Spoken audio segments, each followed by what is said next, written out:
नमस्कार दोस्तों, नमस्कार बच्चों। एक बार फिर से मैं लेकर आया हूँ आपके लिए बहुत ही इंटरेस्टिंग वीडियो, जिसमें आपको मैं बहुत अच्छी सी जानकारी देने वाला हूँ। कक्षा 10वीं की जो 2020-21 के अंतर्गत बोर्ड की परीक्षाएं होने वाली हैं, इस बोर्ड की परीक्षाओं में CBSE केंद्रीय माध्यमिक शिक्षा बोर्ड के द्वारा जो चेंजेस किए गए हैं हिंदी पाठ्यक्रम के अंतर्गत, हिंदी कोर्स बी, तो हिंदी कोर्स बी का कोड है 083 और इस प्रश्न पत्र के अंतर्गत कौन कौन से परिवर्तन किए गए हैं उसके बारे में हम इस वीडियो के द्वारा डिस्कस करेंगे। सबसे पहले हम बात करते हैं कि आपका जो प्रश्न पत्र होगा वो 2 खंडों में होगा, खंड अ और खंड ब, यानी पार्ट ए और पार्ट बी। खंड अ है वो पूरी तरह से वस्तुपरक होगा। इसमें वस्तुपरक प्रश्न पूछे जाएंगे, यानी लगभग छोटे ऑब्जेक्टिव टाइप के प्रश्न पूछे जाएंगे। खंड अ में कुल 53 प्रश्न होंगे, यानी 53 क्वेश्चंस होंगे, जिसमें से केवल आपको 40 प्रश्न करने और आप 13 क्वेश्चन छोड़ सकते हैं। छोड़ने का मतलब जो आपको अच्छे 40 प्रश्न आ रहे हैं वो आप कीजिए, बाकी को आपको करने की आवश्यकता नहीं है। तो कुल 53 प्रश्नों में से 40 प्रश्नों के उत्तर देने होंगे। खंड ब में वर्णनात्मक प्रश्न पूछे जाएंगे। प्रश्नों में उचित आंतरिक विकल्प भी दिए जाएंगे, अर्थात प्रत्येक प्रश्न के साथ आपको एक चॉइस मिलेगी, जिसमें से आपको कोई भी एक प्रश्न करना होगा। अब हम बात करते हैं परीक्षा भार विभाजन की, यानी अंक भार विभाजन करते हैं।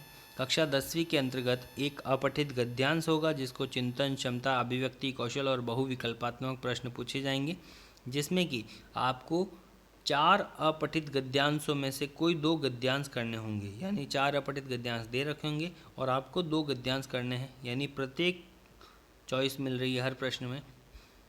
200 से 250 शब्दों के गद्यांश हैं। प्रत्येक गद्यांश में एक प्रश्न 5 अंक का होगा, तो टोटल 2 गद्यांश है और दोनों गद्यांश में से 5-5 प्रश्न होंगे, एक एक अंक के। सॉरी, मैं ये कहना चाह रहा हूँ कि 2 गद्यांश आपको करने हैं और प्रत्येक गद्यांश में एक एक अंक के 5-5 प्रश्न करने हैं, यानी प्रत्येक गद्यांश में 5 प्रश्न, दूसरे गद्यांश में भी 5 प्रश्न और प्रत्येक प्रश्न का 1 अंक, तो टोटल अंक बार हो गया 10 अंक। तो अपठित पार्ट है वो आपका 10 अंक का हो गया। व्याकरण की बात करें तो व्याकरण वाले पार्ट में आपका 16 अंक का व्याकरण पार्ट रहेगा, जिसमें कि पहला टॉपिक रहेगा पदबंध। पदबंध में 5 में से कोई 4 के उत्तर देने हैं। एक प्रश्न 1 अंक का होगा और आपको 4 प्रश्नों के उत्तर देने हैं, तो 4 अंक का ये पार्ट हो गया पदबंध। रचना के आधार पर वाक्यों का रूपांतरण 5 में से कोई 4 करने हैं, एक चॉइस मिल रही है, तो इसमें भी आपको 4 अंक का ये प्रश्न हो गया। समास 5 में से कोई 4 करने हैं, तो 4 अंक का समास हो गया। मुहावरे जिसमें से कोई केवल 4 प्रश्न हैं और प्रत्येक 1 अंक का है, तो टोटल 4 अंक के मुहावरे। तो इस प्रकार से आपका जो व्याकरण का पार्ट है 4-4 अंक के 4 टॉपिक, 16 अंक का व्याकरण का पार्ट हो गया। अब हम बात करते हैं पाठ्यपुस्तक स्पर्श भाग 2, यानी कक्षा 10वीं की जो स्पर्श पुस्तक है वो टोटल 14 अंक की है। तो 14 अंक की पुस्तक में किस प्रकार से डिवाइड किया है, 2 खंड है इसमें, काव्य खंड और गद्य खंड। काव्य खंड है वो 4 अंक का है, जिसमें कि एक पठित पद्यांश पूछा जाएगा। काव्य खंड में से एक काव्य दे रखा होगा या पद्य दे रखा होगा, जिसमें से 4 बहुविकल्पीय प्रश्न होंगे, एक एक अंक का एक प्रश्न होगा, तो 4 प्रश्न 4 अंक के, और ये काव्य खंड हो गया। गद्य खंड, इसमें भी आपको 2 पठित गद्यांश पर 5-5 बहुविकल्पीय प्रश्न दे रखे होंगे, यानी 2 पठित गद्यांश होंगे जिनमें आपको 5 बहुविकल्पीय प्रश्न करने हैं और प्रत्येक प्रश्न एक एक अंक का होगा। तो इस प्रकार से आपका गद्य खंड है 10 अंक का हो गया, काव्य खंड 4 अंक का। तो इस तरह से पाठ्यपुस्तक स्पर्श भाग 2 है, उसमें जो पठित पार्ट है यानी जो पैसेज वाले पार्ट हैं वो 14 अंक के हो गए। अब हम बात करते हैं खंड ब, यानी वर्णनात्मक प्रश्नों के बारे में। इसमें आपका जो स्पर्श पुस्तक है भाग 2, जिसमें कि आपको 8 अंक के स्पर्श भाग 2 में से प्रश्न पूछे जाएंगे। अब 8 अंक किस प्रकार से डिवाइड किए गए हैं, देखिए 25 से 30 शब्दों वाले जो प्रश्न होंगे वो 3 में से 2 प्रश्न करने होंगे, तो प्रत्येक प्रश्न के 2-2 अंक होंगे, तो 2 प्रश्न करने हैं, प्रत्येक के 2 अंक, यानी 4 अंक के छोटे वाले प्रश्न। और स्पर्श पुस्तक में से चिंतन क्षमता और अभिव्यक्ति के आकलन के आधार पर 60 से 70 शब्दों वाले जो प्रश्न होंगे वो एक प्रश्न करना है, 2 प्रश्न दे रखे होंगे जिसमें से एक प्रश्न करना है, 4 अंक का एक प्रश्न है और ये 4 अंक का हो गया। पूरक पाठ्यपुस्तक जो संचयन है उसका अंक भार है प्रश्नों के लिए 6 अंक, यानी आपकी संचयन पाठ्यपुस्तक है वो 6 अंक की है, जिसमें कि 2 प्रश्न होंगे जो कि 40 से 50 शब्दों में आपको उत्तर देना है और 2 प्रश्न आपको करने हैं, प्रत्येक प्रश्न 3 अंक का होगा। तो इस प्रकार से पाठ्यपुस्तक में से 2 प्रश्न पूछे जाएंगे और 40 से 50 शब्दों में आपको उत्तर देना है। अब हम बात करते हैं लेखन की। लेखन पार्ट में